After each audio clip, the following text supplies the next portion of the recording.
Fala aí, meus queridos Cines Logísticos, sejam muito bem-vindos a mais uma videoaula. Cara, hoje eu quero falar com vocês um pouco sobre o impacto das cadeias produtivas, o impacto da cadeia logística econômico com essa crise dessa inundação aqui devastando o estado do Rio Grande do Sul. Sim, cara, se você está aí no Nordeste, se você está aí no Norte, se você está aí no Centro-Oeste, vai ser impactado com essa crise? Vai.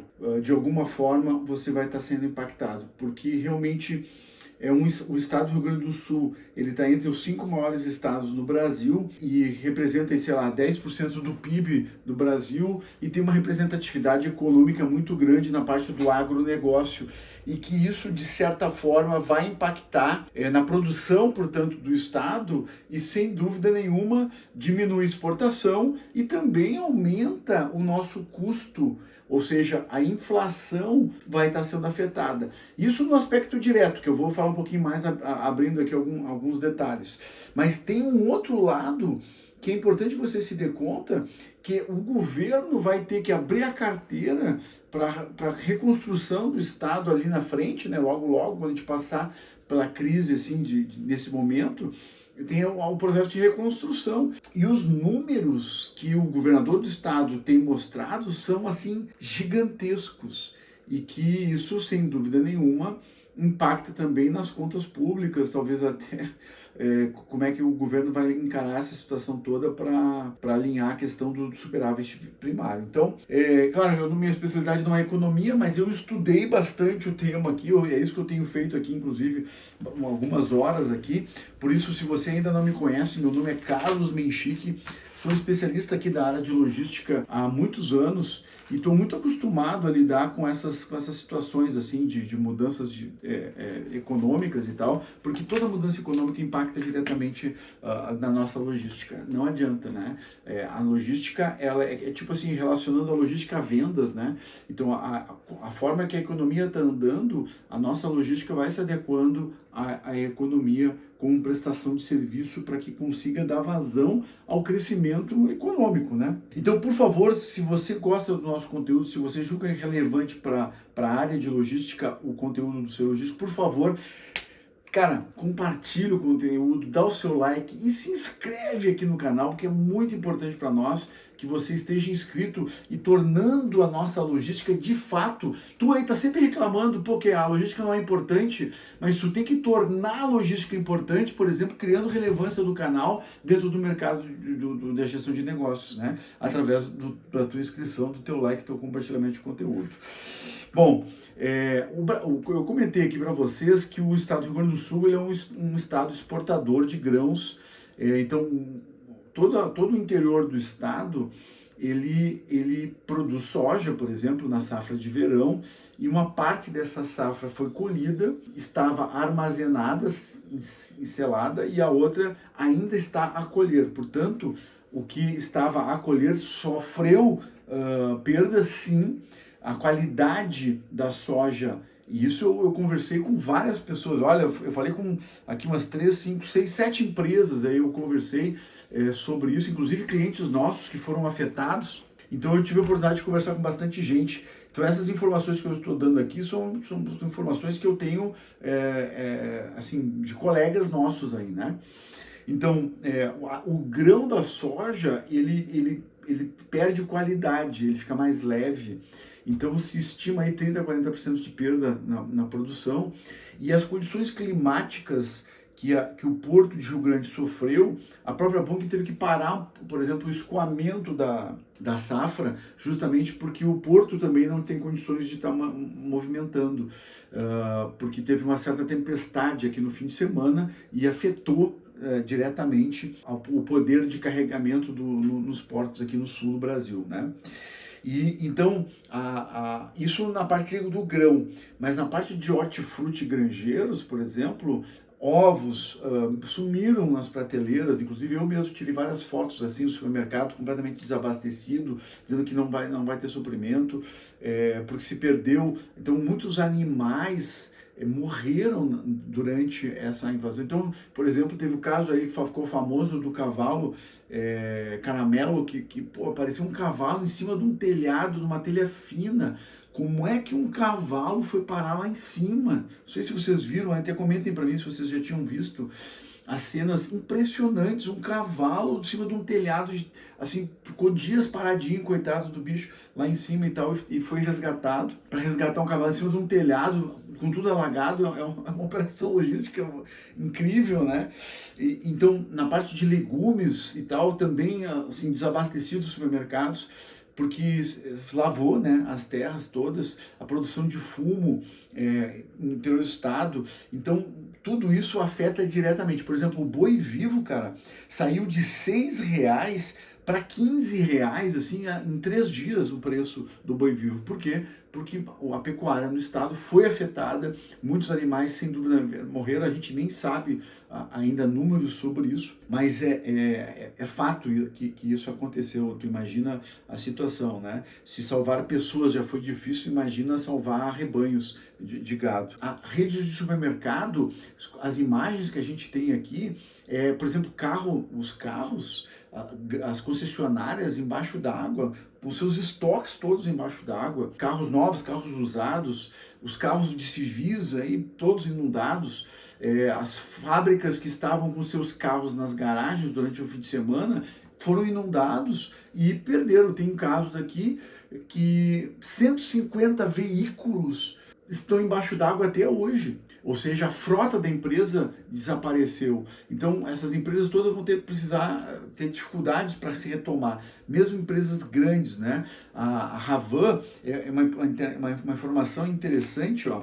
Vocês têm que ter ligados assim. O tamanho, a extensão dessa inundação é que dos 497 municípios do estado, 350 estão em estado de calamidade pública. Tem 150 supermercados fechados só na Grande Porto Alegre.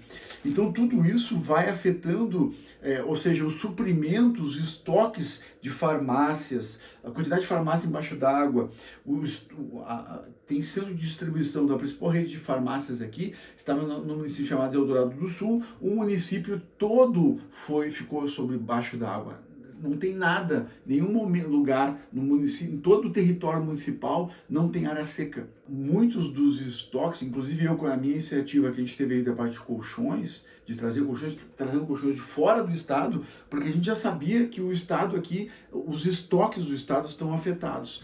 Então, sem dúvida nenhuma, isso tudo afeta a economia do estado, que é um estado que já não estava em situação muito economicamente falando, muito boa. Água, por exemplo, aqui no estado se tornou água engarrafada, potável, se tornou assim ouro, né? Não existe. O que às vezes quando tu encontra é uma água com gás ou algum outro tipo assim, ou seja, totalmente desabastecido. Então, tudo isso que a gente está comentando o governador do estado fez um levantamento, e eu tenho o levantamento deles, eles estão falando em 50 bilhões de reais para a reconstrução do estado. Sim, 50 bilhões de reais.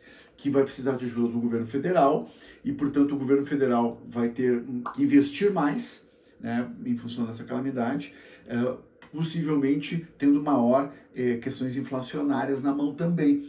Porque tudo isso que a gente mencionou aqui vai criar inflação, porque se a gente deixa de receber reservas em dólares e o custo de produção aumenta, sem dúvida nenhuma a inflação vai ser afetada, muitos empregos serão perdidos, né, nesse processo todo, que a gente sabe que isso vai acontecer ali na frente, muitas pessoas vão perder seu emprego. Então, tudo é puxando negativamente os indicadores nesse. O Brasil estava com a inflação um pouquinho dominada, talvez agora dê uma puxada por causa do custo aí do arroz, que é o estado do Rio Grande do Sul, é um dos maiores produtores de arroz no Brasil. E a safra, as plantações de arroz, inclusive aqui em Porto Alegre tinha muita coisa por causa da irrigação, muita coisa plantada por aqui por perto. Desapareceram as irrigações de arroz. Então, ainda tem uma parte mais para o sul ali do litoral que não foi afetado, mas ainda assim afeta a produção total. Então, para você, a extensão dessa inundação, a extensão desse desastre que nós estamos enfrentando aqui, ele sim vai impactar, infelizmente, todo o Brasil. E por isso a relevância, né, desse tipo de calamidade, onde nós todos temos que se unir para se ajudar. Então, percebam isso, que as fábricas aqui, tem fábricas multinacionais, que aí tem dinheiro de fora e tal, mas muitos negócios locais, eles talvez não consigam se reerguer, né? Então eu já vi várias iniciativas de bancos tirando as taxas, então tá todo mundo percebendo essas circunstâncias que afetam os negócios de forma geral, buscando minimizar ou mitigar justamente as dificuldades. Então fiquem atentos que vocês vão começar a ver bastante falar sobre isso, né? Como isso está afeta. Então se a tua empresa, por exemplo, ela vendia para o Rio Grande do Sul, as vendas vão cair. E se as vendas caem, a produção cai. Então percebam que essa é uma cadeia de dominó que vai caindo as peças e vão derrubando outras peças, e todo mundo acaba sendo afetado, infelizmente. Infelizmente. Ninguém gostaria de estar enfrentando esse momento, ninguém gostaria das perdas de vida que aconteceu, que a gente ainda tem um pequeno pedaço que a gente já sabe de perdas de vidas que aconteceram e que provavelmente ao longo das semanas ainda vão se descobrir muito mais coisas, mas realmente eu nunca tinha visto nada assim de perto, da proporção do que a gente está falando aqui, pela extensão, percebam, porque não é uma cidade afetada, nós estamos falando aqui de 350 municípios afetados, e inclusive a capital do estado afetada drasticamente. Então, imagina o centro da capital do estado está embaixo d'água. Os preços dos carros usados devem disparar, né? Porque até o seguro até paga, né, os desastres meteorológicos, mas que deu os carros para comprar? Muitos estoques estão perdidos. Isso afeta a inflação diretamente. E infelizmente a gente tem que se preparar para enfrentar essas dificuldades e começar a criar esses cenários dos próximos 2, 3 meses aí que vão ser fundamentais. Infelizmente aqui hoje o papo não é um papo feliz, né? Não é um papo institucional, não é uma aula ensinando o seu logístico, mas é para a gente se preparar e se prevenir para esse tipo de circunstância, mais como um aviso aí para todos começar a pensar. Então, uma das abordagens que a gente pode dar são dos riscos das cadeias de suprimento, que é um tema que eu quero abordar com vocês na sequência, tá bom? Era isso por hoje, beijão no coração, até o próximo vídeo, valeu!